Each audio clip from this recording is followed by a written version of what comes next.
आज FM college रो छात्री सौम्यश्री विशिंकर मृतबरण को आम जिला कांग्रेस कमिटी तरफ एवं युव कांग्रेस कमिटी तरफ दुख प्रकाश करुचु एवं तार अमर आत्मा को किमी सद्गति हम से प्रार्थना करुचु भगवान पाखे एवं द्वितीय आज आम रास्ता रोक कर कारण हूँ आम गत थर विधानसभा आम सुतई देलु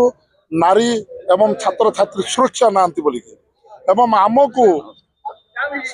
7 दिन लेखा सस्पेंड करा जायतिला। आज देखिब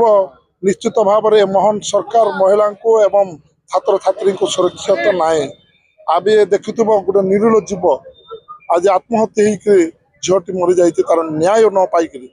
जदि एबीपी रो छात्री तांकर दलर छात्री को जदि न्याय मिलना अन्य दलर छात्र छात्री को केबे न्याय मिलना एवं आज युव कांग्रेस एवं महिला कांग्रेस छात्र कांग्रेस आज सबू आम जिला कांग्रेस आज आसिक आम आज ट्रायल मात्र देखा आसंता 17 तारीख रे सारा राज्य रे आम मान्यवर प्रदेश कांग्रेस कमिटी डाकटा कर्मे आम सारा अख छक दुकान बाजार सब बंद करूँ एवं आम दाबी करुचु माननीय मुख्यमंत्री एवं उच्च शिक्षा मंत्री इस्तीफा दिंतु बोली।